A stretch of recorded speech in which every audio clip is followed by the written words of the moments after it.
Have you ever had one of those days, or maybe one of those months, where your battery feels like it's on 2% from the moment you wake up? You stare at your to-do list, the one filled with goals you were once so excited about, and just feel a heavy blanket of fatigue. You try all the tricks, the strong coffee, the productive hacks, but by 3 p.m. your brain is just static. If that sounds familiar, I want you to know something crucial. This isn't a personal failure. It isn't a lack of willpower. It's often a biological energy crisis happening at a cellular level. And the good news? You have the power to fix it. Hello and welcome back to the Student of Life podcast. I'm your host, Olivia Vasilev. Last week, we opened my Year 10 diary and found a blueprint for our goals. But today, we're tackling the fundamental question. What good is a blueprint if you don't have the energy to build? This episode is your operator's manual for the most important machine you'll ever own, your body. We're diving deep into the biological bedrock of your drive. This is about stopping burnout before it starts and fueling the life you're here to build. So, let's get straight into the star of the show, ATP or adenosine triphosphate. I know it sounds like dense textbook stuff, but stick with me. This is the secret to everything. I want you to imagine a tiny, microscopic, rechargeable battery. Now picture trillions of them swirling inside you. That's ATP. Structurally, it's the elegant little molecule with a tail of free phosphate groups.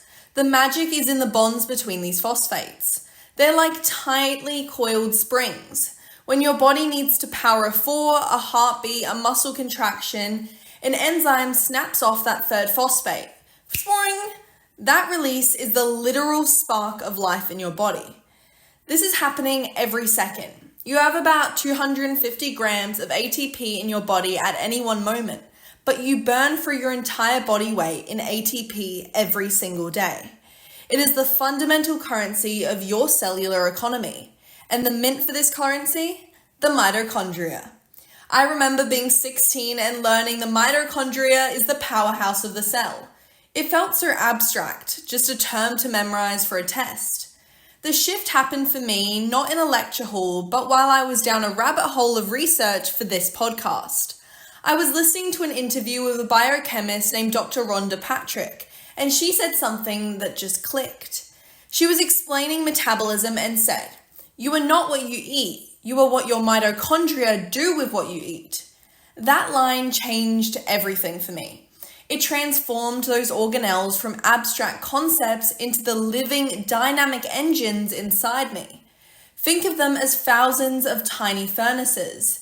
They take the food you eat and, through a beautiful, complex process called the Krebs cycle in the electron transport chain, they use oxygen to recharge your spent ATP.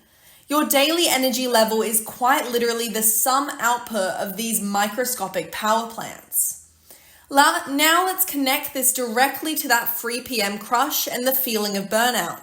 To do that, we need to talk about a fundamental principle of biology, homeostasis. Homeostasis is your body's brilliant automatic system for maintaining a stable internal environment, like a super smart thermostat. It's constantly fine-tuning your temperature, your hydration, and crucially, your energy balance. Ideally, your body exists in a state of energy homeostasis. You take fuel in, convert it to ATP, and spend it. It's a balanced budget. Burnout is what happens when that system breaks down. It's a state of chronic energy overdraft where the demand for ATP consistently outstrips the supply. Your internal energy thermostat is screaming in protest. This is where biology makes a brutal but logical triage decision.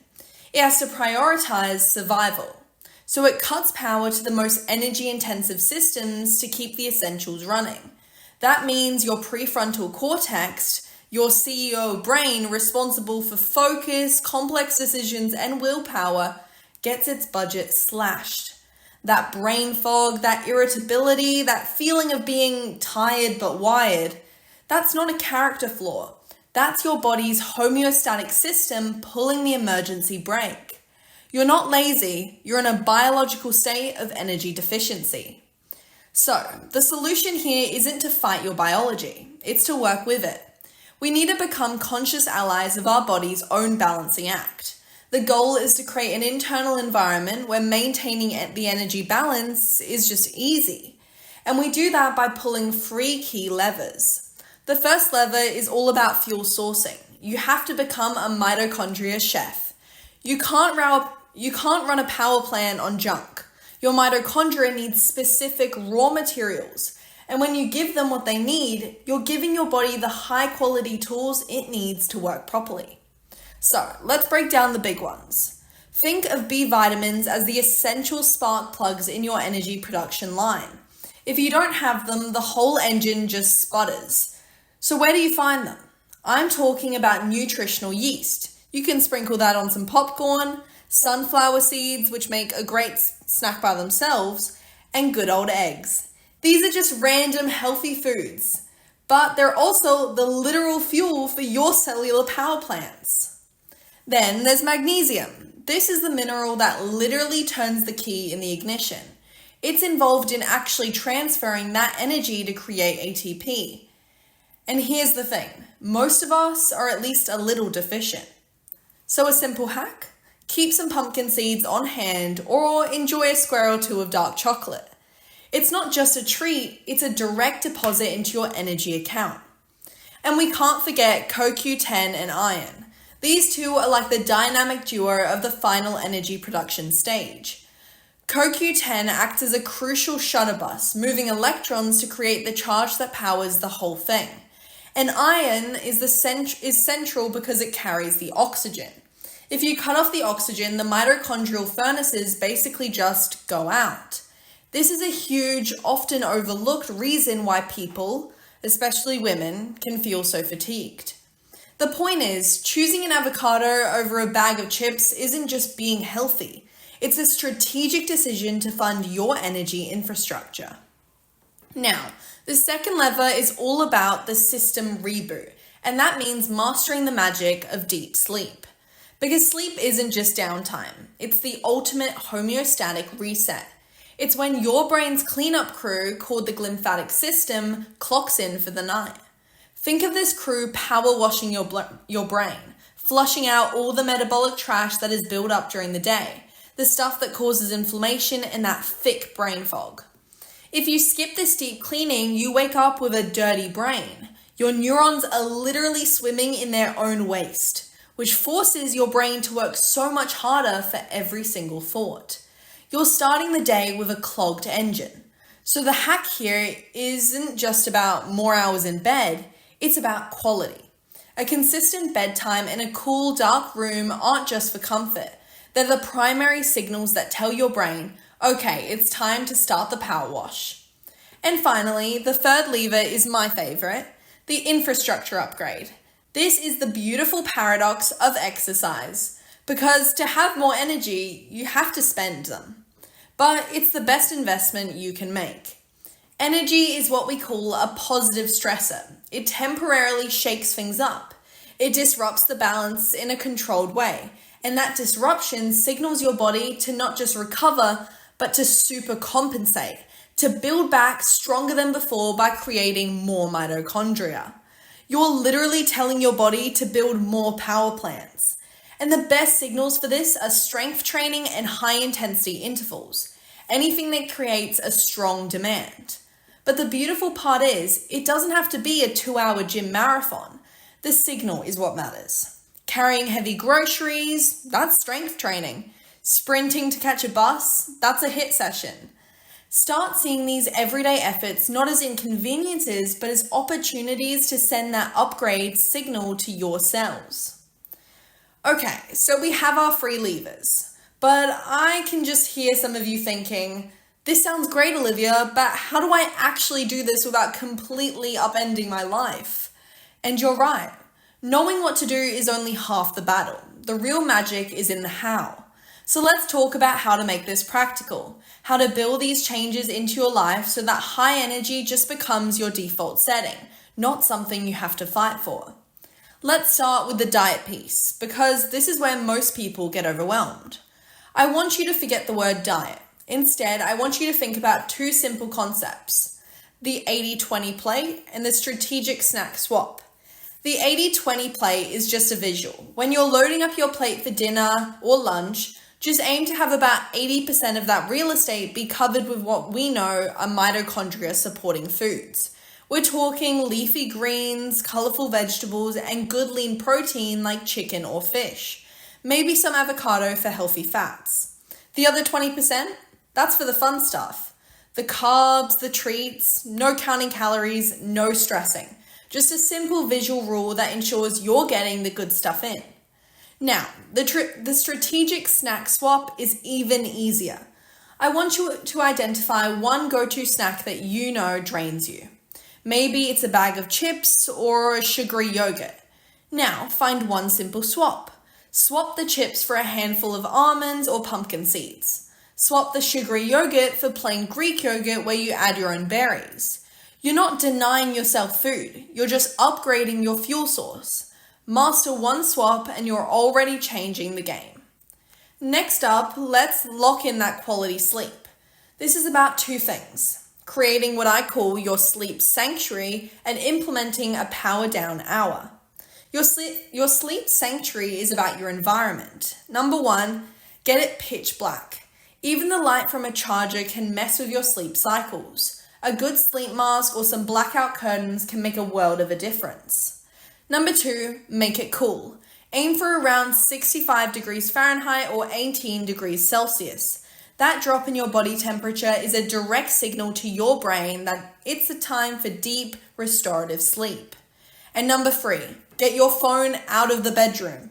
I know, but if you can't do that, at the very least, put it on Do Not Disturb and leave it face down across the room, out of sight, out of mind.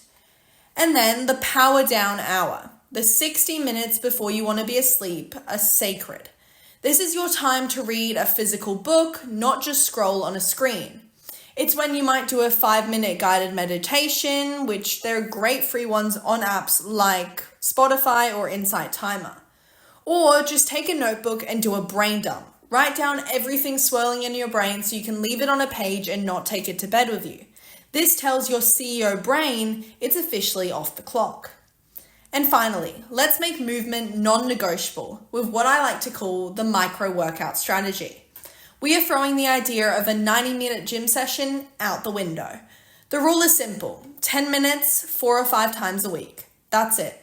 The barrier is so low you can't say you don't have time. So, what do you do for 10 minutes? Option A is a simple body weight circuit. Do 30 seconds of squats, 30 seconds of push-ups, on your knees is totally fine, 30 seconds of a plank, and then 30 seconds of rest. Just repeat that 3 times. Boom, done. Option B, a super simple HIIT session. Sprint in place as hard as you can for 30 seconds, then walk in place for 60 seconds to catch your breath. Do that 5 times. And the best way to make sure this happens, use the add-on method. Attach your 10-minute workout to a habit you already have. So after I make my morning coffee, I do my 10 minutes. Or after I get home from school, I do my 10 minutes. This is called habit stacking. It makes the habits almost automatic. The goal here isn't to be perfect, it's to be consistent. So my challenge to you is this. Just pick one single thing from the entire blueprint. One snack swap, one sleep sanctuary rule, or the 10-minute workout. Just one. And master that for 1 week. That is how you build a system where high energy isn't just something you have to find, but it's something that's just there. Let's bring it all together. Your core takeaway is this. Sustainable energy comes from partnering with your body's quest for homeostasis. Your actionable blueprint is to support, not fight, work with your body's innate intelligence. Use the 3 levers: quality fuels, deep sleep, and strategic movement. And the equation, supporting homeostasis, is what equals sustainable energy. When you feel drained, ask, how can I support my body's balance right now? This is how you build a life powered by intention, not drained by exhaustion. Now that we've powered up the system and built our implementation plan, we need to make sure that energy isn't wasted. Next week, we're building the architecture for a calm mind. We're deconstructing organization, not for a tidy desk, but for a focused mind. So all this precious energy can flow directly into what truly matters. If you're experimenting with your own energy, I'd love to hear about it. Find me on Instagram and TikTok at olivia.vasilev. Until next time, never stop learning. I'm Olivia Vasilev, and this is the Student of Life podcast.